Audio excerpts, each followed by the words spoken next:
Take your seat, settle in, and listen up. Gophers 101 is underway and in session. It's time to go to class and talk all things Gophers.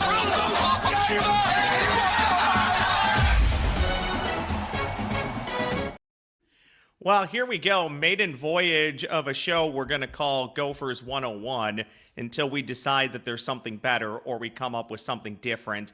I do not believe that will happen. I would be Ross Brendel from SKOR North, joined by a man who is literally everywhere, including Purple Daily SKOR North, now going to join me once a week on Gophers 101 throughout the football season.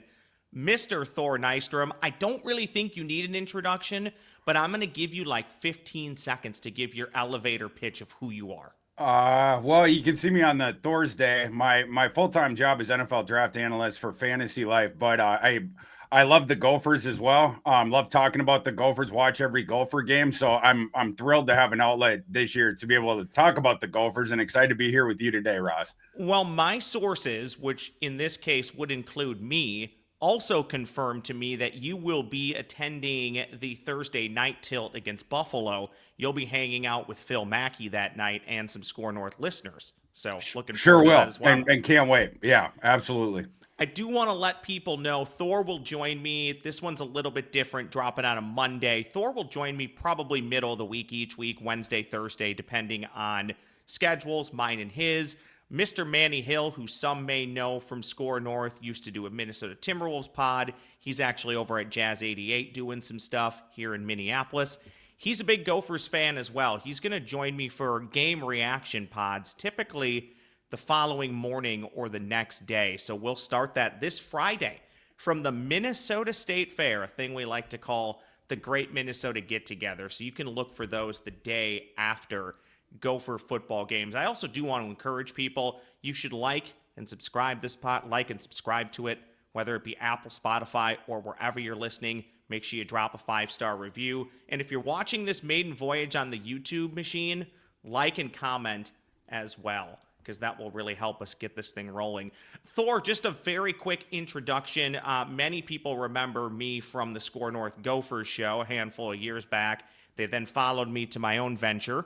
I approached big boss guy Phil about doing a Gophers pod. He said we should absolutely do one.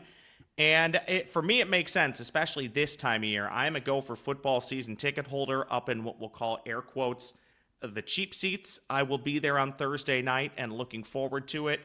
Oddly, for some reason, I never attended the University of Minnesota, Thor. I'll be honest about that.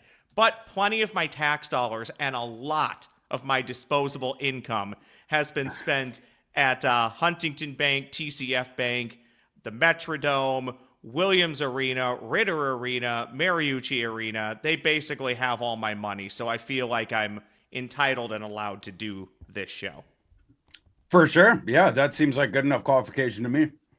Well, let's hop into Gopher football, and we'll call this technically our season preview edition, and I really don't think you can start this any other way but two. I think you either start with Perich or you start with Drake Lindsey.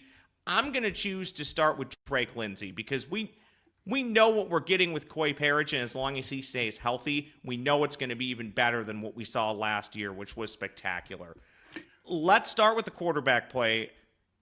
To me, it's the great unknown. I think everybody thinks they know we have a good quarterback following Max Brosmer, but you really won't know until you see it, and that's going to start this upcoming Thursday. And general big picture for this Gophers football team, Thor, I need to see it for a few games before I can really formulate any mass opinions. But I do think it's fair to say this team will go as far or will go not as far as Drake Lindsey can help take them this year. That's right. Yeah, there's so much that is put on the plate of Drake Lindsey this year. And, based on the Gophers' success or lack thereof with quarterback play, you can go one way or the other with it. They did hit on Brosmer last year. That was inspired. And that was a good roster construction decision because you basically just took the NIL that you were given to Ethan, and you used it to bring in Brosmer, who was a big upgrade. But that wasn't a guy that they developed, right? That was a guy that they found through scouting. Now it's a guy that you plucked out of high school around Fayetteville, Arkansas, that you have now developed that they love. I mean, like you listen to the Gopher coaches talk both publicly and privately. They're huge fans of Drake Lindsey. I heard similar things about Ethan though, right? So to your point about this being a wait and see thing, after some of the things that we heard about Ethan, the coaching staff saying about him, and then what he actually was, I need to see it as well. Drake Lindsey does have tools. He's a big strapping pocket passer. We've seen him throw the ball down the field. Some of the practice clips we've gotten, stuff like that. That stuff looks good. He appears to have a good rapport with Perich, who we'll talk more about him in a second, but we're gonna see him a lot more on offense this year. And we've seen some bombs from Drake Lindsey to Perich. But what are we going to get from Drake Lindsey when the bullets start flying? We don't exactly know. And Drake Lindsey, it's not like he was like a ballyhooed recruit, right? It was a high 3-star type recruit who I do not believe Arkansas, even being the local school, I don't think they aggressively pursued Drake Lindsey.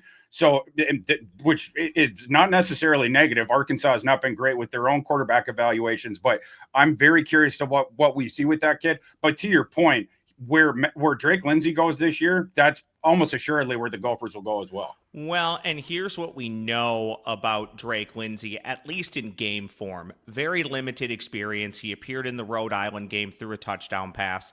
Had a little bit, through a touchdown. Yeah, it was Rhode Island. 3 for 4 against Rhode Island, 35 yards for whatever that means. 1 touchdown pass.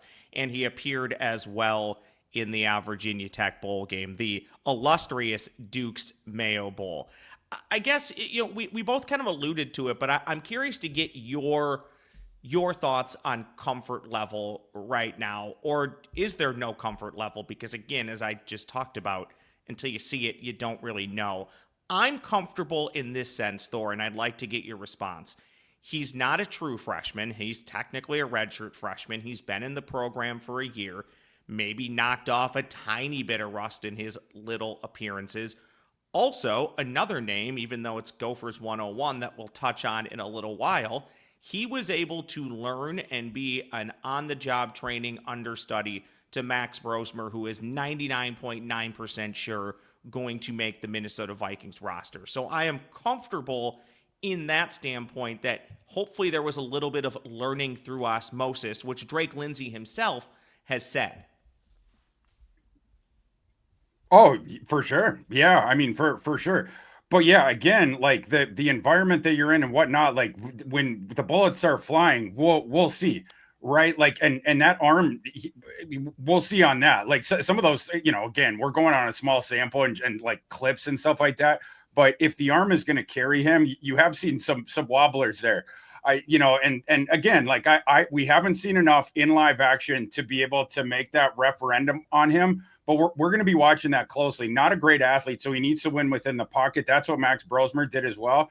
And then the field reading thing. That's what Brosmer was so exceptional with. How will Drake Lindsey be at that? I don't know yet, right? And he's young. Hopefully the osmosis thing that you're referring to, that we get better faring with that than a guy like Ethan, who looked like he was sometimes reading the field through soup. But yeah, it's going to be interesting. And I do like, Ross, just going, flip into the season. I do like that you have a couple initial easier games. I hope that's, not famous last words, but to give him sort of a long runway to get into it, you can experiment with some things against Buffalo and against Northwestern State in the next game, the FCS opponent. You can try to push the envelope a little bit and see what Drake Lindsey is capable of. Then the game after that, yeah, you go to Cal and you have to travel out to the West Coast. That's a night game too. So it's not the easiest spot. However, Cal's talent is way down this year. They had like an exodus, and apparently there's some infighting in their administration, like the NIL stuff, and Justin Wilcox, their longtime coach. Apparently some of the I read somewhere this summer that some of their boosters were pushing for Ron Rivera there. But anyway, I mean, like they lost Jaden Ott on offense. They lost their quarterback Mendoza, went to Indiana. They lost guys on defense as well. This is going to be a step back season for Cal. That's an opportunity to get an out of conference win. And then your first conference game, it's at home against Rutgers. the Ethan Kelly McManus revenge game. So I mean, like your first 4 games, that's about how you would want to draw it up for Drake Lindsey. He's going to get a shot at least to hit the ground running. Well, it's an Ethan Manis revenge game, right? He had revenge last year against the Gophers by having a tremendous first half, then did next to nothing in the second half. Didn't matter because Rutgers ended up winning the game. Well, now he comes back to Huntington Bank Stadium. One more thing on Drake Lindsey before we move on to other things. You did kind of touch on it. It'll be interesting. The easy thing, definitely games you feel like you should win, but week 1, Thor, you truly never know. To use the basketball NCAA tournament survive in advance, that's almost how I treat week 1 in college football. Win the game and move on. Now, it's nice when you can do it comfortably, and I know Buffalo had a really nice year last year, but from what I've been able to read, maybe you can fill in a bit more. Probably not nearly the same roster that they had last year, so we'll see about that. But I think it's fair to say, as a whole, Thor, unless he really wows early, Drake Lindsey's not going to get the same treatment that Max Brosmer got about a third of the way through the season, where they finally said, okay, here are the keys to the car, go drive it, we're going to step back and let you do your thing.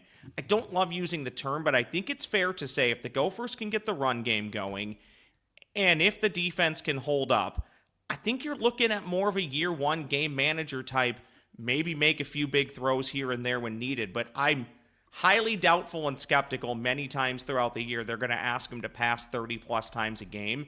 And if they do, Thor, that's bad news because it means they're losing and losing big. Yeah, that's right. And this is where it becomes sort of the offshoot of the Drake Lindsey discussion is the offensive line. That's the other thing we're going to have to see. You're replacing so many pieces there. There's a lot of unknowns there. So there is a chance that the offensive line is not good. And takes a huge step back this year, which would be problematic to your young quarterback as well. There's also a shot that it's solid. I mean, we just have to see. There's a lot of new faces there, but if it is bad, that's going to affect the running game, of course. And Darius Taylor, obviously a star on the offense, but also affecting Drake Lindsey as well. But yeah, I'm fascinated to see how quickly they can coalesce that offensive line.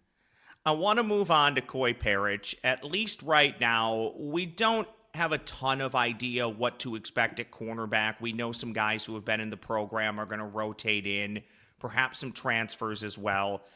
But it's iffy at cornerback, but it's not so iffy at free safety and strong safety with Perich and Kerry Brown. I guess, Coy is a part of this question, but it's a larger question and just a thought that I've had. Are they going to be able to help hold up on the back end to allow the cornerbacks time to grow? And again, Thor, like you talked about, schedule would lend itself to hopefully getting your feet wet, but you just really don't know. But I do have comfort in the fact, oh, by the way, new defensive coordinator again. But I do have comfort in the fact that Kerry Brown and Perich at this point, basically seasoned veterans. Yeah, that's right. Yeah, and you do have some new pieces there, but between the two standouts in the secondary, like you mentioned, you have Anthony Smith, the leader up there up front. I think that Anthony Smith has a decent shot to go on day 2 this April in the NFL draft. You have talent there. They have their rotation with the edge rushers as well. I think is really, really nice. Devin Easter on the inside. You have pieces on this defense. I'm not as concerned about the defense as, of course, I'm the offense, where the two questions come down to that offensive line and then Drake Lindsey himself. But yeah, the defense, Perich should be set up for similar success that he had last year as a true freshman. Then also to take this step forward, his ball skills are just so dang good. And it's one of those guys, same line. It's like the line of continuum from Antoine Winfield Jr. to Jordan Newben. It's like they find these safeties that have the really good processors that seem to move right away with the trigger downhill. And then these guys with really good ball skills that flip the field. And Perich's ball skills are absolutely insane. Getting up off the carpet, competing with wide receivers for the ball. And we're going to see that, like I was mentioning before, on offense a lot more this year. They practiced Perich I believe it started last November, where they started practicing him essentially as a receiving down running back. And, just to sort of manufacture him some touches with that. They threw him the ball a couple of times. I do not believe he caught one. There was a couple of games in November they tossed him the ball. But this year, it's been in the spring, they've been working him a lot. And then in camp here in August, a lot at slot receiver. And you've seen Perich sent down the field, some of those bombs from Drake Lindsey. What are we going to see with him on offense this year? I think that's going to be pretty fascinating. What percentage of the offensive plays can Perich get involved with is going to be really interesting. I made this statement that I think if there's a Travis Hunter in college football this year, it is Perich. The offensive utility you're going to see this year. And then in addition, you have the special team stuff with him as well. This is the guy that's going to score a lot of touchdowns this year. Yeah, so I guess I'm slightly more skeptical than you. Not that he won't have an impact on games offensively, and not that he won't score touchdowns. I guess I'm more skeptical as to how many offensive snaps he will get a game, and then just the availability of if he's even open. What does that look like at the end of the year? Is that 4 touchdowns? Is that 10 touchdowns? If it's 10, the Gophers are probably a 10-plus win team, which I don't think will happen. We'll get there. A part of me wonders, Thor, how much of this could actually just be window dressing? Again, like the theme of the pod, maybe filed away. We'll know when we know because we need to see more of it. I don't think they would waste time by practicing him so much on the offensive side. That's not what I'm saying. I'm just not convinced it's going to be 30 snaps a game or even 20. I think it's probably going to be much south of that. Yeah. And, one impediment to that, it not even necessarily the conditioning. Travis Hunter famously conditioned. That guy could handle it all. As long as he wasn't nicked up, he could be out there every single snap. And maybe with Perich. But the bigger concern there, I've heard over the spring and heading into the summer that he was not picking up the offensive playbook as quickly as the team was hoping for. I have not heard an update on that this month. So I don't know if he has gotten to that point, but he has to learn that entire offensive playbook to even open up the possibility that he can be out there for a statistically significant sample of snaps, which would obviously elevate the Gopher offense. You can get that kid out there with those ball skills. You're going to be doing pretty well, but you have to know the playbook for that. Will he just be sort of a situational gadget type offensive guy that we could see that this fall? Or could he be a legitimate partial snap kind of a guy where he's taking most of the throwing down snaps at the slot receiver position? We don't know yet. We know that they're going to play him on offense. That is without question. They have made that very, very clear. But is it just going to be a couple snaps per game, or can he push closer to 20 to 30, maybe even a little bit north of that snaps per game? I think that's yet to be determined, but I think it's going to come down to how well does he know the offensive playbook when we get to week 1. I think one thing that I'm interested in that a lot of people I don't think are talking about enough is you have new defensive coordinator Danny Collins, who replaces the departing Corey Heatherman. I think we've talked about this before, Thor. It just seems like Minnesota and Rutgers are constantly trading position coaches, coordinators back and forth. That's another fun subplot to this entire thing, and I'm sure we'll talk about it ad nauseum the week of Rutgers championship season. But if I'm Danny Collins, defensively, what am I doing with Coy? Am I going to mirror what was done last year to not mess him up? Am I going to try different things?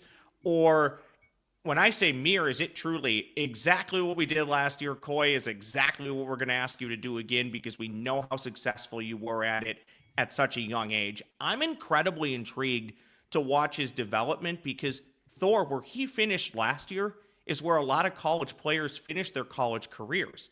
Just when you look at productivity and how well he was playing, and he was doing it as a true freshman. Yeah, if they're lucky, right? He was a legitimate star last year, even outside the vacuum of the context of he was a true freshman, absolute difference maker on defense.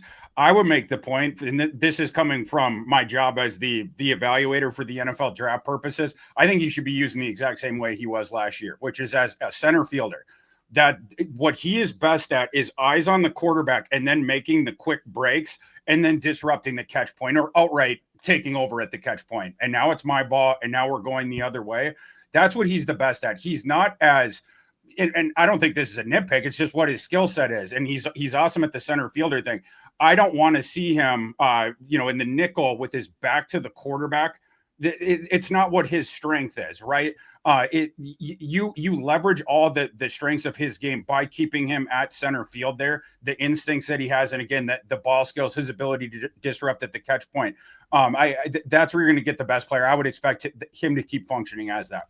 So Thor has done a lot of Minnesota Vikings podcasts with me. It's been a little bit, but Thor spent a lot of time with me on Purple Dailies, Before I Die, some other pods that we've appeared on together.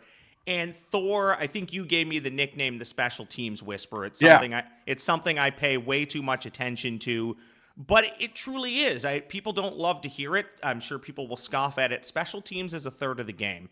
They're not out there as much as offense and defense when it comes to the amount of plays, but what they do is as important as anything else that dictates the outcomes of football games, especially when you're talking about a punter flipping the field, trapping a team inside the 15 or 10, or just making field goals. We're pretty lucky at the University of Minnesota for the most part, Thor. I mean, you go back 20 years. You talk Dan Nystrom, Adam Bailey, Ryan Santoso, Emmett Carpenter, Dragan Kesic, all pretty good kickers that you felt, they're college kickers, right? You know they're going to miss. But you felt reasonably confident they were going to make their field goals and definitely make their extra points.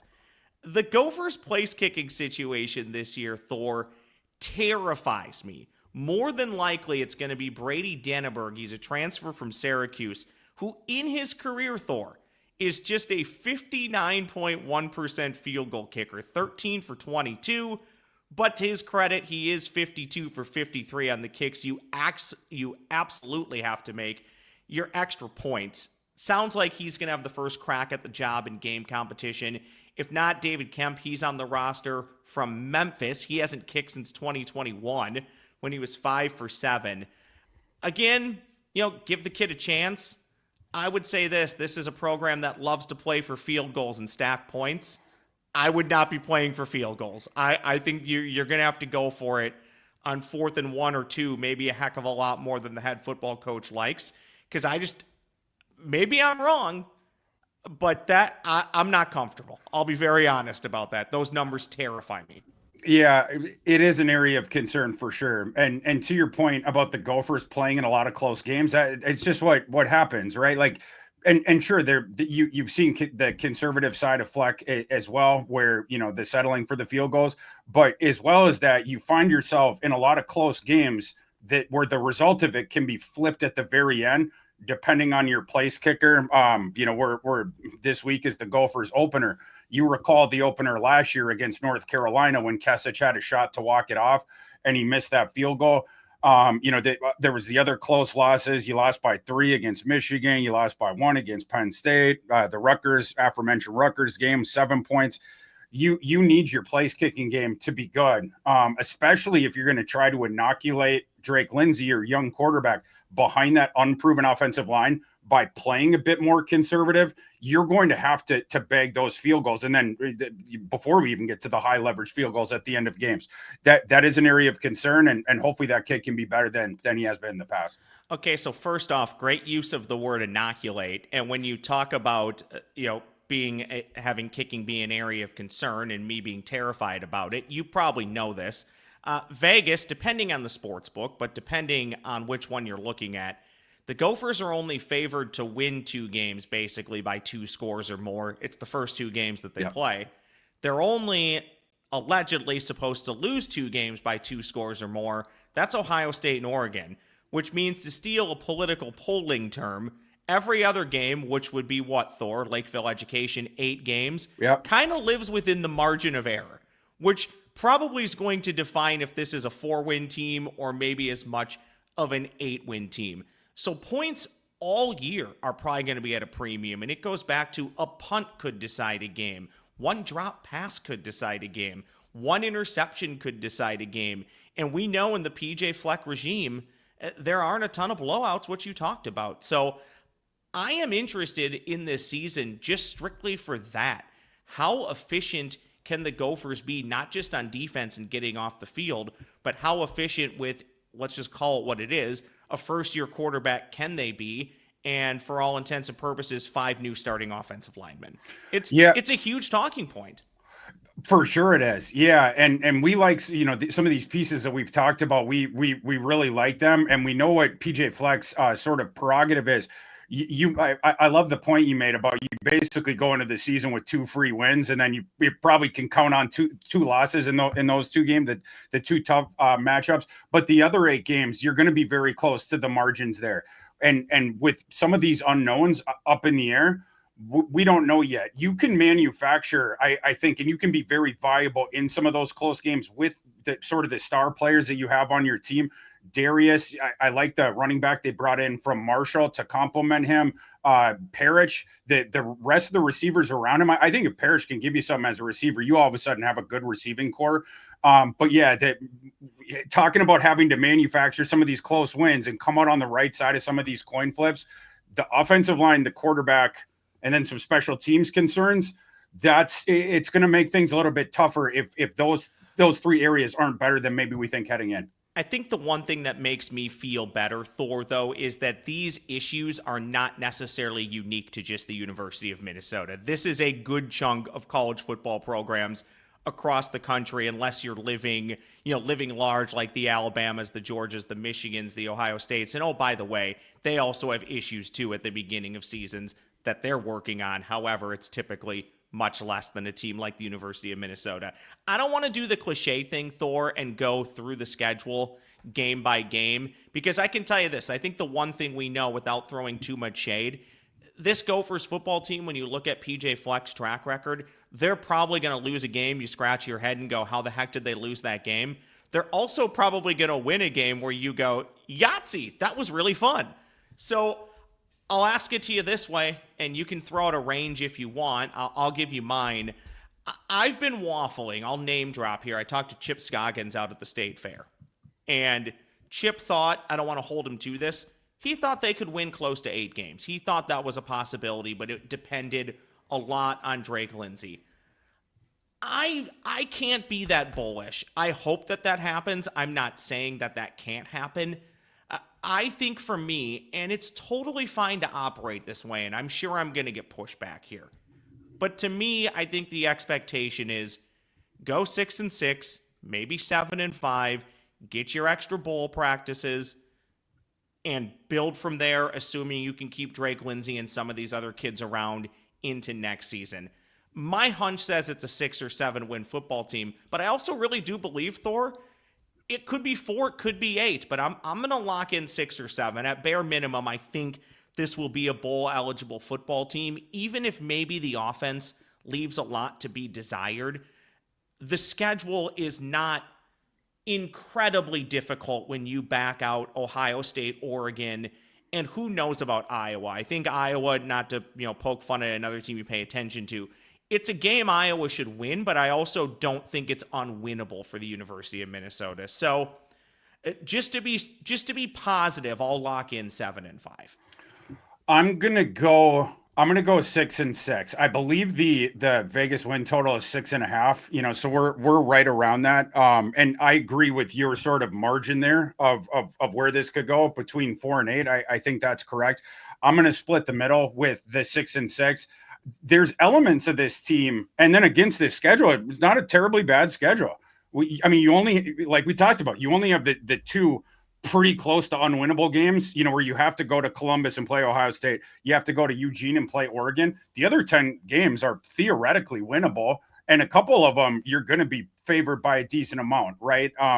We mentioned the first 2, but you also have the home game against Rutgers. You have a home game against Michigan State. You're at Northwestern. They're not tough.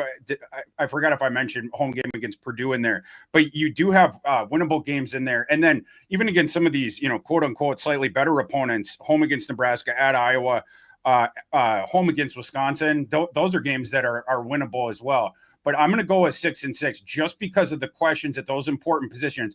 Going into a season and having question at quarterback and offensive line with a team that lives close to the margins, and then you mentioned the one with kicker as well, that's where I start to get a little bit trepidatious. However, I will also acknowledge I legitimately believe if things go sort of the other way, Gophers absolutely could have a Heisman contender on their team this year. That's Coy Perich, right? If Coy Perich is playing 70% of the offensive snaps and he's playing all the time on defense and he's returning punts for touchdowns, et cetera, you have a singular superstar in your team. Darius Taylor is one of the best running backs in the nation. I like some of the other pieces around there. We like some of the other pieces on defense. It's just those three key areas with those question marks. We're going to learn a lot, I think, against Buffalo. Buffalo, it's a MAC team, sure. But Pete Lembo has done a really good job there. They're at least a frisky G5 team. They're not a powerhouse G5 team, but they are a frisky, well-coached G5 team. I think we're going to get some information about the Gophers here on Thursday night. I also hate being the guy that says this too, because it seems like such an easy thing to say in a cop-out. If you watched Buffalo last year, they play hard. Sure do. They're not going to come in here and just roll down to Minnesota. And the MAC teams always have a chip on their shoulder. And if they're going to bite somebody, it's often week one. By the way, gold out at Huntington Bank Stadium on Thursday. So make sure you get your gold Gopher shirt. Okay, you split the middle. You said you'll split the middle with 6 wins, much like we're hoping Ryan Denneberg splits the middle of the uprights many times this year. I emailed Thor last night. Bad segue here. I emailed Thor last night and said, hey, I got a great bit for the show when you join. We're going to call it Thorfers, where each week Thor gives us a Gopher in the pro that's doing good things. And I already told him, you can repeat Gophers.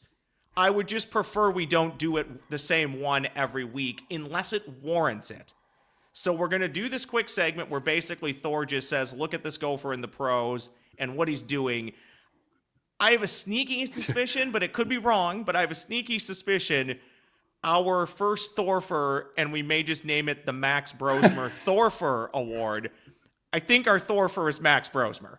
If I don't go with Max Brosmer this week, I feel like I could be a one and done. That the audience would push me out and management would push me off the show if I don't do Max Brosmer. We know they'll try and push me out, so maybe we just won't have a show next week. Max Brosmer, what an absolutely impressive training camp. Objectively, not like a cutesy Gopher story, but objectively, you find that guy in UDFA and he was ripping it up in practices. All the positive reports that we got about that, and it translated 1-to-1 into the preseason games. Yeah, yes, he was against backups mostly in those games. Did have a couple series against the starting defense for the Titans, but I'm just so impressed with him. The thing that I knew coming out, coming into the draft, everybody that you talk to says this, and you can see this on his film, how quickly he reads the field and how quickly he goes across progressions. There was someone told me an anecdote, or maybe I read it, I forget, but there was a thing of someone was questioning on a play that he had checked down to a running back, but when they watched the tape back, he had gone left to right across the formation so fast to throw that ball to the running back that it appeared when you were watching live that he was just doing a check down right off the get, but no, he went across the form. He just sees it so fast, makes decisions with conviction.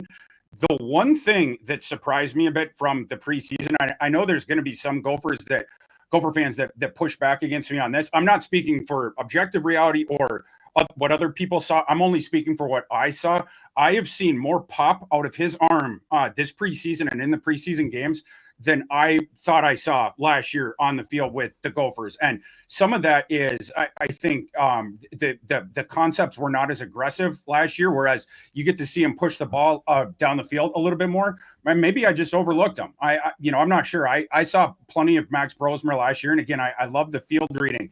The eye-opening thing is with that field reading, having some of that pop of an arm. It's not a bazooka for an arm, but like it is certainly not a wet noodle. In fact, it appears to be above average for the NFL, especially when you're looking at the zip, maybe not the downfield stuff totally, but the zip on those intermediate balls. And with how quickly he sees it, makes the decision, and gets the ball out, it is extremely difficult for even NFL defensive backs, as we saw in the preseason, for them to be able to get their head around to make a play on that ball. Well, right? I mean, yeah. Two things I would say in response to that is how much of that, when it comes to just looking a little bit different, could be the Kevin O'Connell effect and being able to work with him for, about 4 months now. And then the one thing he does, too, that I don't think enough people talk about, one, he anticipates the routes well, so he has good rapport with his receivers. He did that in college, even with Daniel Jackson. But he throws receivers open. You go back to game number 2. Well, and even specifically, I'm going to switch topics on passes here. I think it was Price who dropped that game-winning touchdown. That's not a max. That was a perfect pass. And those are NFL passes to a lot of guys, in all honesty, Thor, that aren't going to be NFL players. So that, again, I think speaks volumes of him as our first Thorfer. You like it? I love it. Does it need an open? I don't know if it needs an open. No, I think that's great. Or does it need a big voice guy? Does it need Thorfers? Well, we might need like a Judd Sounder maybe. Okay. Yeah. We'll think about that. Okay, I want to close with this. In other shows, we might spend more time on college football from a national perspective, but at least for this one, wanted to dive deep into Gophers. We're always going to talk Gophers, don't get me wrong, but we may spend a little bit more time nationally, especially if there's that clunker that we don't want to talk about. I want to start in the Big Ten since that's most pertinent to the Gophers. And I'm going to start it here, Thor. If this isn't the year for James Franklin and Penn State, based off a lot of things, schedule is mildly favorable. They have a lot of production returning. They have all the experience from last year and a nice little college football playoff run. If this isn't the year, I'm not even going to say they have to win the national championship. If this isn't the year they can at least play in a Big Ten title game or win the Big Ten, I'm not convinced it'll ever happen for James Franklin at Penn State on that level. Totally with you. Amen. Well stated. And in addition to that, he got unlimited money to spend on his coaching staff. They went out and they got the big money defensive coordinator acquisition, Jim Knowles. Plucked him right from Ohio State's the post championship celebration. They got Jim Knowles. Last year it was Andy Kotelnicki. So now you have 2 elite coordinators, and then they had a shocking amount of guys that almost any other circumstance you would have thought they would have gone into the NFL that returned. I was shocked that Alar returned. I was shocked that both Singleton and Katron Allen returned. I thought both of them would be in the draft. Dennis Sutton, the defensive end that they have, I could go on and on. There was like 7 or 8 of them that would have been like legitimate draft picks that all came back to school. You have that going on. And then you're in this environment where the other bullies on the block are restarting at quarterback. With Oregon, it's Dante Moore, who back in the day was a good recruit, but we haven't really seen him outside of being a bad quarterback as a true freshman for Chip Kelly. Chip Kelly's last year at UCLA. And then with Ohio State, they're going to Julian Sayin. Who we haven't really seen either. So you would expect both those teams to take slight steps back, and this should be Penn State's year. You can't ask for a better roster in college football than James Franklin has this year, and you can't really ask for better coordinators either. They're the best coordinators that money can buy. This is your year, James. This is the year you need to win the national title or at least make a deep, deep run. The questions about James Franklin in big games are only going to amplify if he can't get it done this year. Do you know the record off the top of your head? I meant to look it up and didn't, but it's something astronomically bad against the top 5. It's like 1-18, 0-13, something. Or I don't have it in front of me, but it is horrible. Horrible. It's not good. It's a university that, whether you like them or not, expects great things, and they expect to be in the mix. So we'll see if they are. I do want to ask you about this because I think you're 1,000 times more qualified to answer this question than I am. I could throw out a team, but I'm interested to see what you say. Teams right now, technically we had week 0. There were a handful of games yesterday. But as this season gets ready to fire up with a bunch of games on Thursday night and then Friday and Saturday, who are we not talking about right now that come college football playoff time we'll be talking about? Last year it was Indiana, if you want to use that comparison. Who is it this year? I would toss out Oklahoma. I think Oklahoma is dangerous this year, and not only to qualify for the college football playoff, they would be dangerous within it, where I think they could make a deep run. They have a ton of talent, and I love what they did last year. Their offense was just pathetic. and I love what they did. One of the things was naturally going to be fixed, which is they had all these offensive line injuries. So they're healthy now at offensive line, and they also imported a couple instant starters. But in addition to that, the real stroke of inspired genius was going up to Pullman, Washington, to bring down John Mateer, the star quarterback there, and then his coordinator, Ben Arbuckle. They also bring in Jaden Ott from Cal. I was mentioning that Cal lost all this talent. Jaden Ott is extremely explosive. The NFL really likes Jaden Ott. So, like, all those different guys together, your offense is going to be way, way better. The Oklahoma's receiving core also just had a biblical plague of injuries last year. Their defense remained awesome last year, even while the offense stunk. Brent Venables' defense typically are really, really good. They will be again, but now you're going to have a powerful offense as well. The odds on Oklahoma to go to the playoff, it's like, 2.5 to 1, 3 to 1, or maybe even 3.5 to 1. I like those odds. I think that Oklahoma will be in the playoff this year. 2 words, 1 name, Rhett Lashley. I'm not giving up on SMU. I think SMU's quietly turned themselves in to a pretty good football program. They do have some money down there. It's not the worst place to play. It's not the best weather, but it's not the worst weather. They're probably going to contend for an ACC championship again. I'm not convinced they're going to be national title good. What I'm saying is I think a lot of people are going to be surprised at the end of the year when they see SMU back in the college football playoff or on that bubble of being in the college football playoff. Am I right or wrong in that assessment? No, I think you're right. I think people thought last year it's kind of a cutesy story, the G5 team coming up, and then they just hit it right with their schedule. They have talent, though, and now they have even more of it. They do a really good job in the portal. SMU has a lot of NIL money.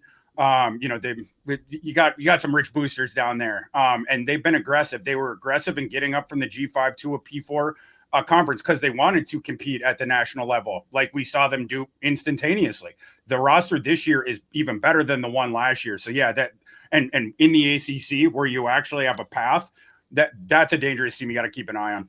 Yeah, and I should mention Rhett Lashley just to tie the bow up there, head football coach at SMU. My hunch also says Clemson going to be back in the mix too. I trust Dabo Swinney enough, so we'll see about that. Is there anything else nationally that is in that just gigantic stack of papers, brain, computer right in front of you that we should be talking about as the season is about to get underway? The other thing that I would just mention is from the results yesterday. I think, we got our first college games on this past Saturday. Iowa State, they looked frisky.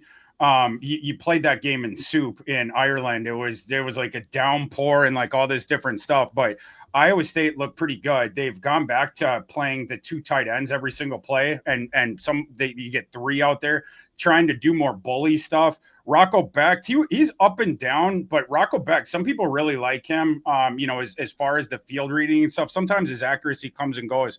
But yeah, I thought that was interesting. And then I have to shout out Rock Chalk Jayhawk. I knew you would. My undergrad alma mater, who last year, I think people forget this, they were disappointing last year. Kansas, they missed a bowl game, went 5-7.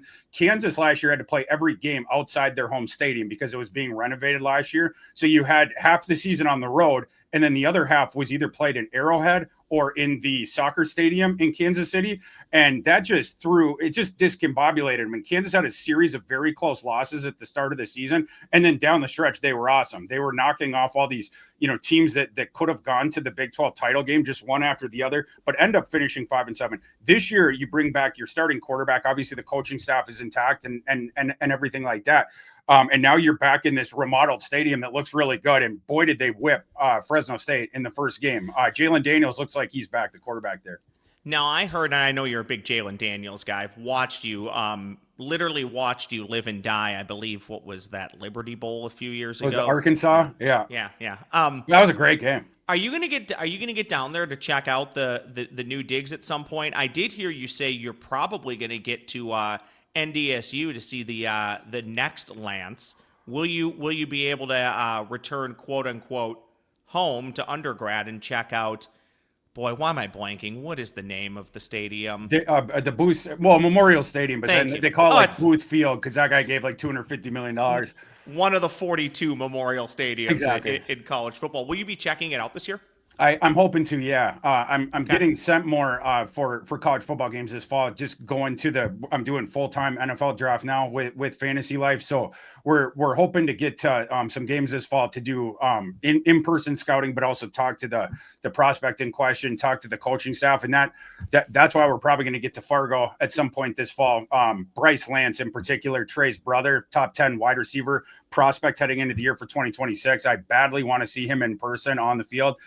So we're going to try that. But yeah, getting down to Memorial Stadium as well. See Kansas. They got a couple NFL prospects, including JD6 there. I'm also hoping in week 2, I'm hoping to get down to Ames, Iowa for the Cyhawk game between the Hawkeyes and the Cyclones, especially after I saw the Cyclones on Saturday.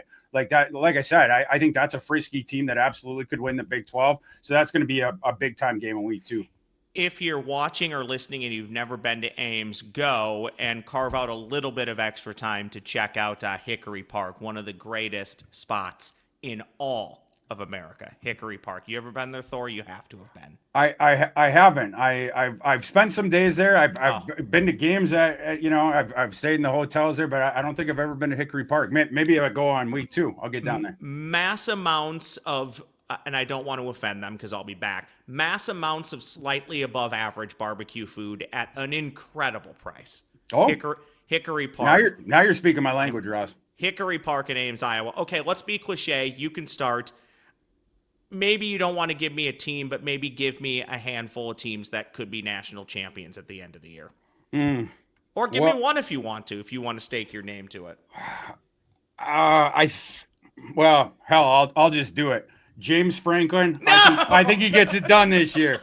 That was going to be mine, and that pains me to say that. Well, that pains me to say that. Okay, I'll let you have them. I'll audible because the other team that I really love this year that I think people are slightly sleeping on is Clemson. I think this is going to be your older brother's Clemson team. With the stretch when Dabo had the dominant teams and they were in the national title picture every single year, this team is going to remind you of that. They have the quarterback, the stud quarterback. Cade Klubnik absolutely could go in round 1 in the spring. Antonio Williams, his wide receiver 1, is really, really good. I think he's going to be a slot receiver at the next level, but they use him interchangeably inside and outside. There's some Zay Flowers in his game, but like I said, I think he's probably playing a slot at the next level, but very, very dangerous. And their defense, it's back to being ridiculous. For work, I tomorrow at Fantasy Life, we're publishing my front 7 2026 draft eligible NFL draft rankings.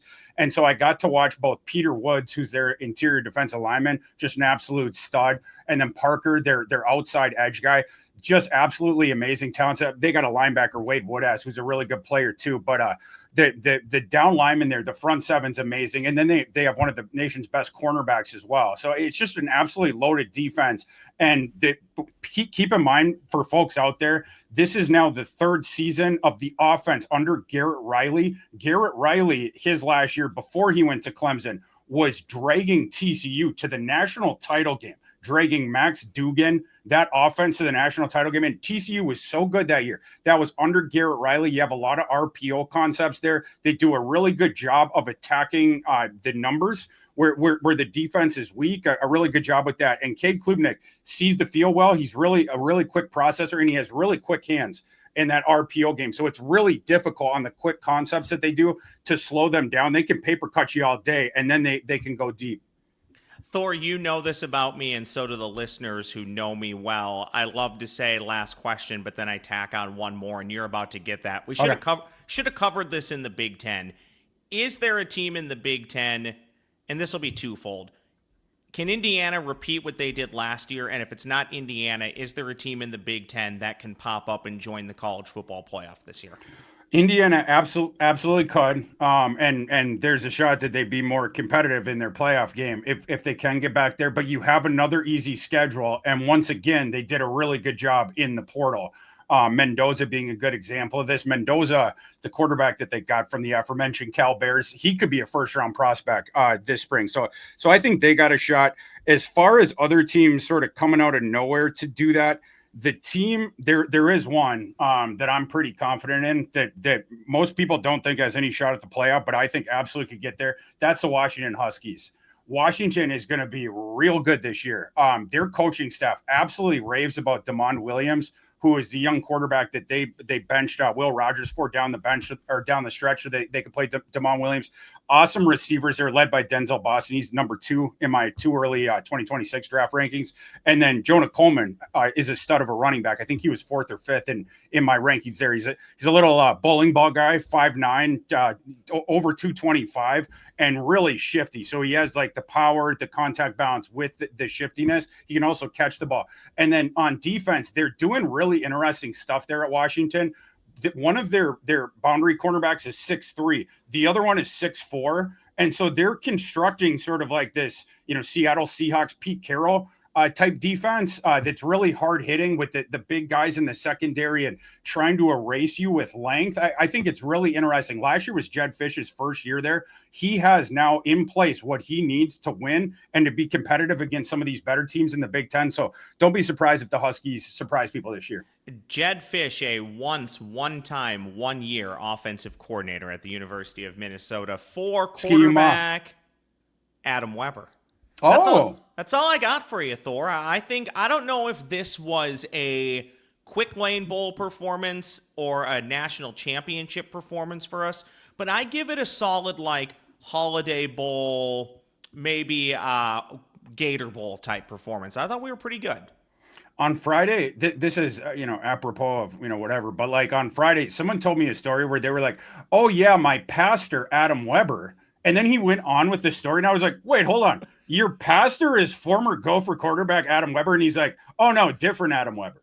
It's like, you have to clarify that. It's not like a common name. Especially in this state, you need to clarify that he still holds many records. At least nod to the Adam Weber thing if your pastor name is Adam Weber. Shout out Pastor Adam Weber out there if you're listening. Pastor Adam Weber should lean into that, by the way, as well. For sure. So Thor and I are going to do this midweek after every Gopher football game, but we're probably about a week and a half away from catching up again with the Thursday game, this being the season preview. So Thor will be in touch, and we'll be doing this all season long. All right, my man? Sounds good.